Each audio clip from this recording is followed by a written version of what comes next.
Hey everybody, this video is going to show you how to solve the practice problems we've been working on for motion and how to use the equation. So let's take a look first at the equation itself. We have that speed is equal to distance over time, and that's our basic formula. But we can also rearrange it to solve for either distance or time. And you can do that using algebra, or you could also use this triangle if you have trouble doing it the other way.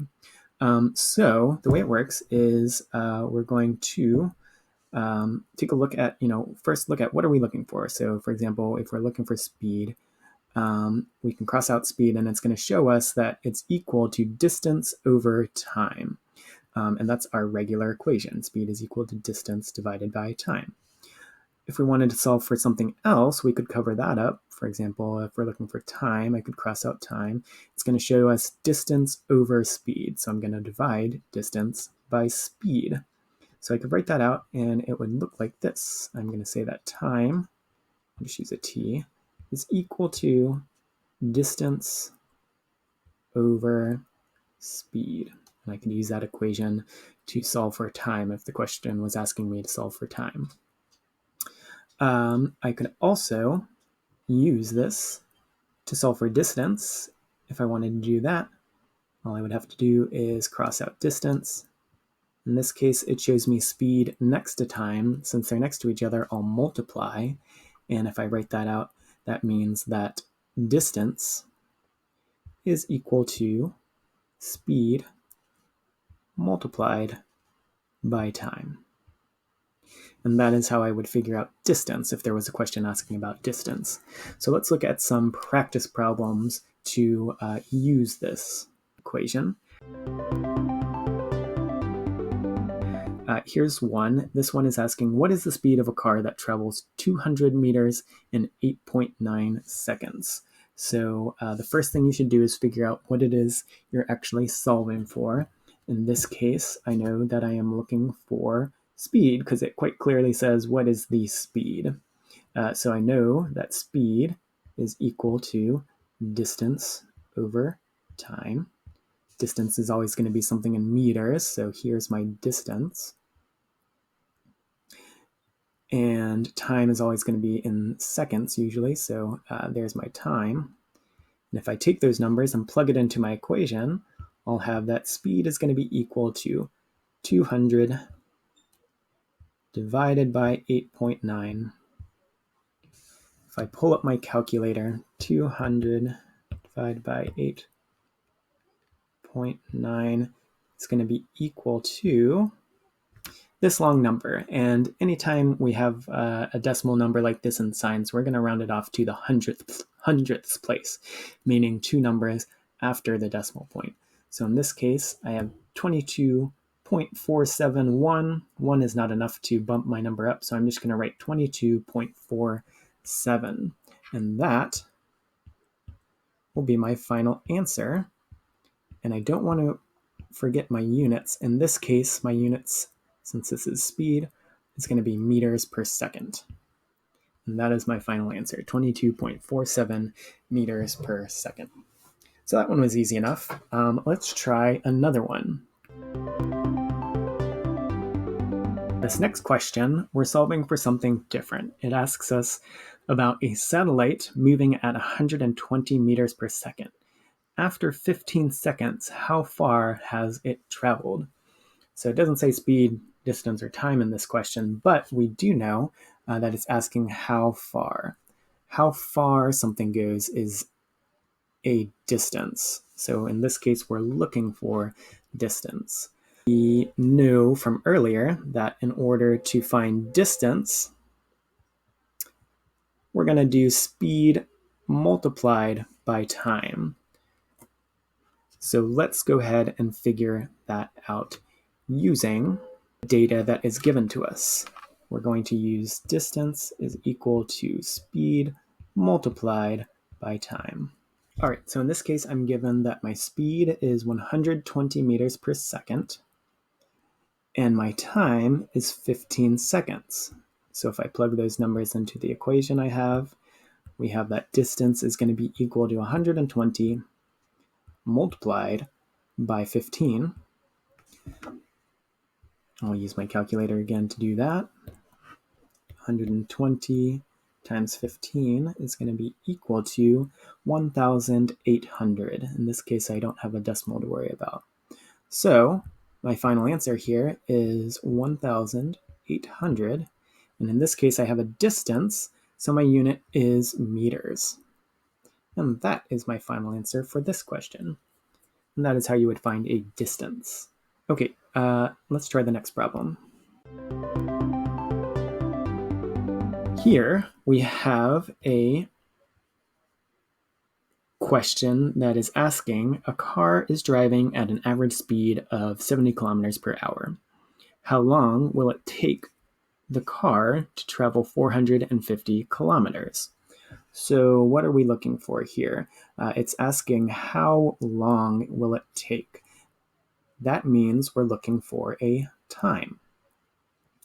And so the problem gives us a speed here, 70 kilometers per hour. That's different from meters per second, but we can still use it as a speed. And our distance is 450 kilometers. If we look back at our formulas, we said that in order to find time, we're going to take our distance and divide it by speed.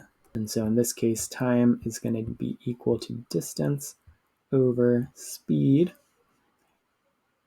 Using the numbers from the problem, that gives us 450 over 70. I'll punch that into my calculator. 50 divided by 70 is equal to, 6.4285. So again, I'm going to round that off to 2 decimal places.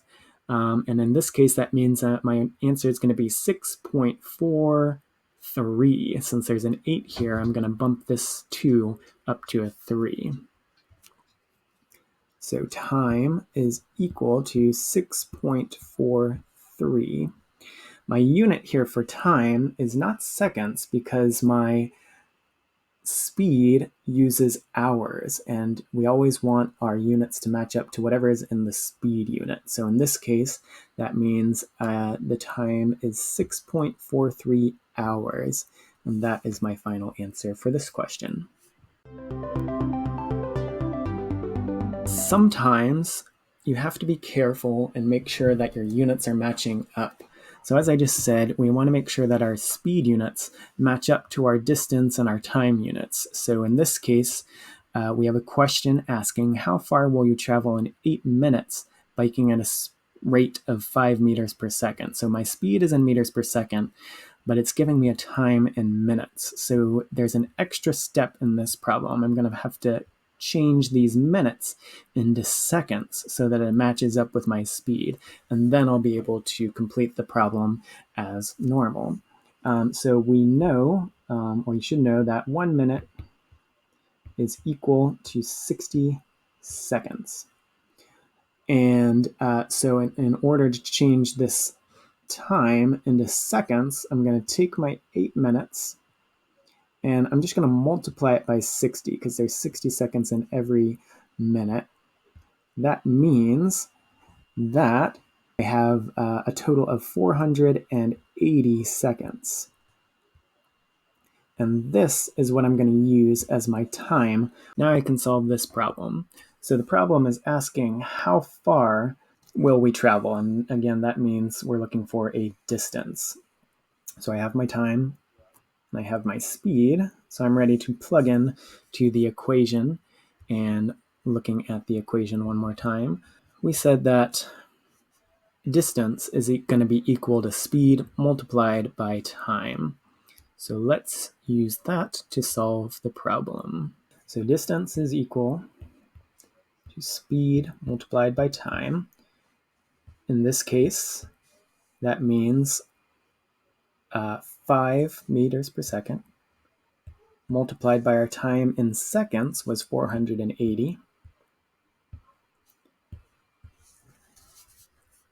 If I plug that into my calculator, 480 times 5 is equal to 2,400. And so that will be my final answer in this case, 2,400.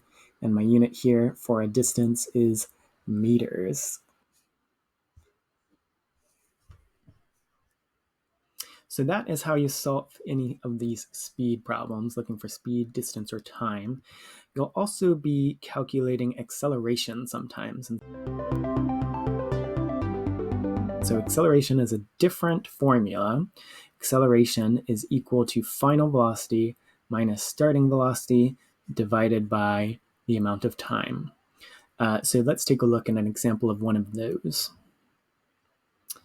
So this question is asking, as a car gets on the highway, it goes from 15 to 27 meters per second in 6 seconds, and we want to figure out the acceleration. So let's go ahead and do it.